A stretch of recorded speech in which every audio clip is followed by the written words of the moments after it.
Hi, this is Chandrashekhar Prabhu once again.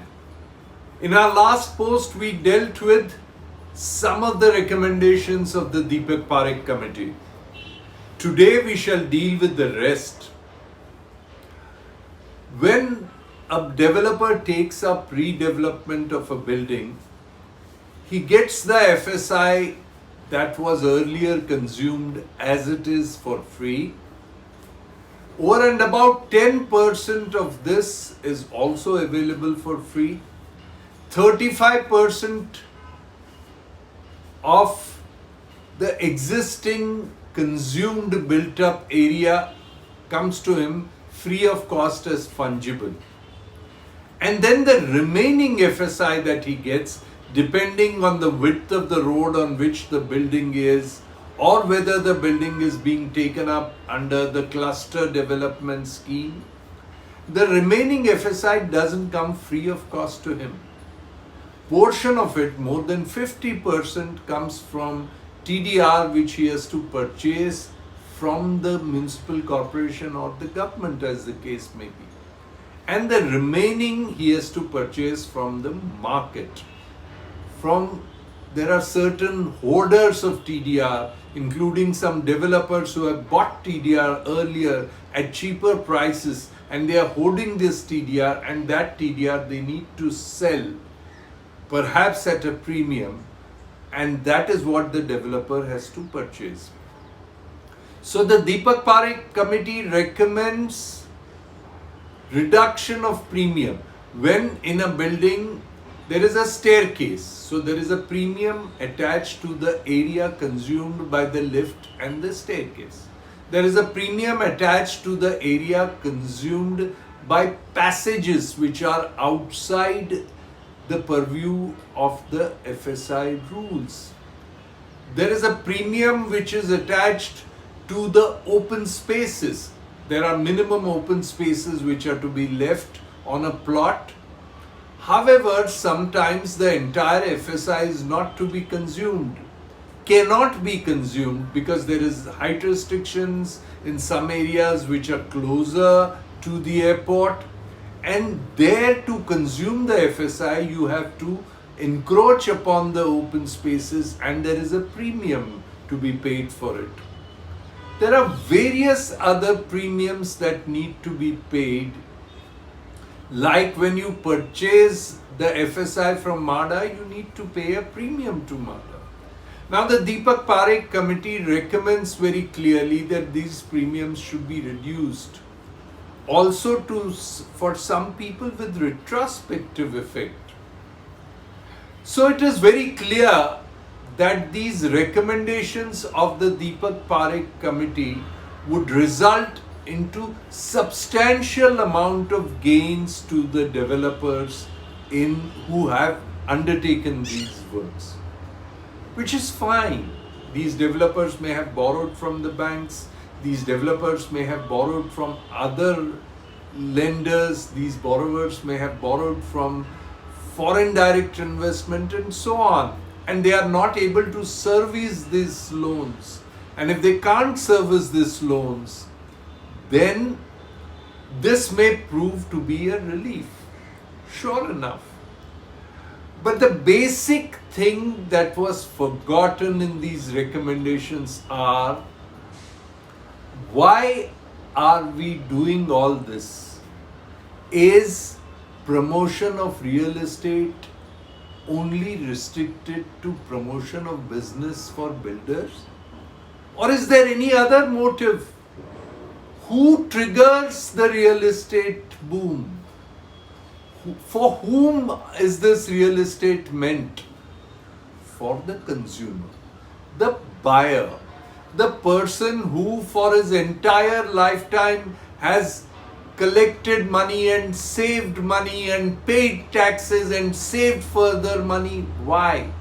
To get for himself a shelter above his head, to get for himself a house. It is common knowledge that almost 98% of Mumbai's population cannot afford a house. Going by definition of the government itself, that 5 years annual income of an earning member of the family would be adequate to buy a house, then it becomes affordable. According to this definition, 98% of Mumbai's population cannot afford to buy a house in Mumbai. Now, this is an established fact.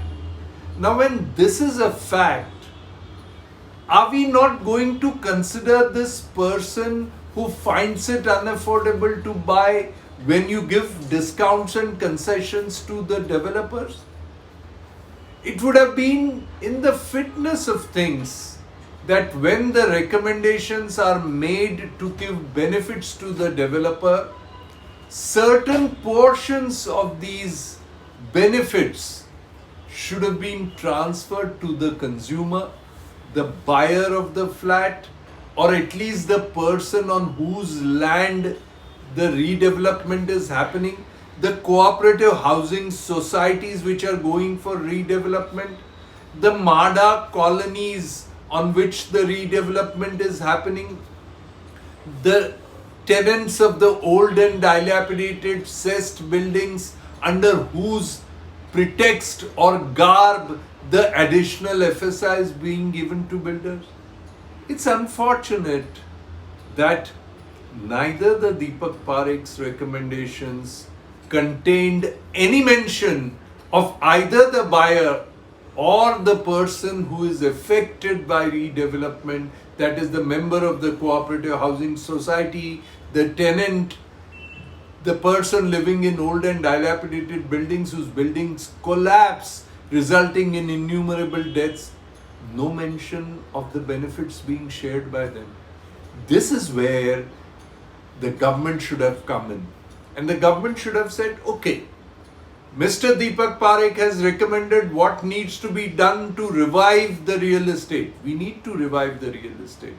But the main stakeholder in this real estate is the person whose house is being demolished, whether he stay in slums, whether he stays in old and dilapidated cessed building, whether he stays in private cooperative housing societies, whether he stays on colonies owned by MHADA. In all these buildings, it is the original occupier of these lands who is the main stakeholder. And the secondary stakeholder is the person who buys the flat, who can just not afford the price of these flats. And then the stakeholder is the developer. So if the benefit given by the government would be shared by these three stakeholders, it would be fair to all concerned. But the recommendations were meant for the benefit of the builder. The government accepted the recommendation and approved things which were meant for the builders, and the whole scheme was appreciated by the builders. In these redevelopment schemes, does the original resident have a say at all?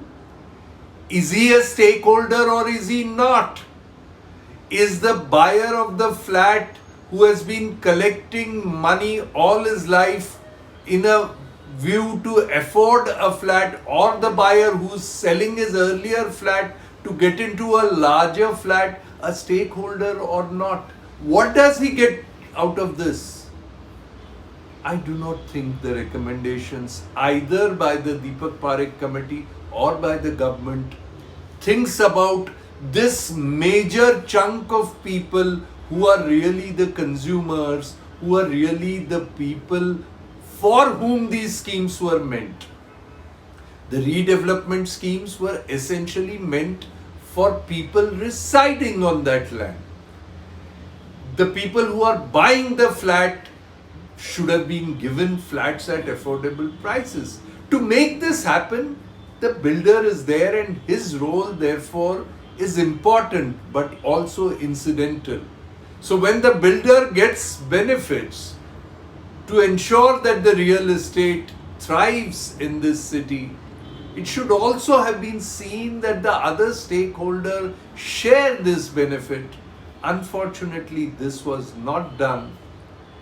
I think this is enough for today. In our next post, we shall deal with this subject at further length and deal with the controversial fight between the government and the opposition again on this subject itself, and the reduction of the ready reckoner rates, which Deepak Parekh committee did recommend and the government did accept it, but then the ready reckoner rates were reduced on some lands and not on other lands. We shall deal with this subject in our next post. So with this is Chandrashekhar Prabhu signing off for today, bidding you au revoir, promising you to come with many more posts. We shall stand for the truth and nothing but the truth. We shall stand for the people of Mumbai, and we shall continue with our posts on subjects which shall educate the people of Mumbai on matters which matter the most to them, that is their house, their dwelling, their city, their environment, their transportation, which is everything for them. With this again, this is Chandrashekhar Prabhu bidding you au revoir, promising you that I shall be back very soon. Bye for now.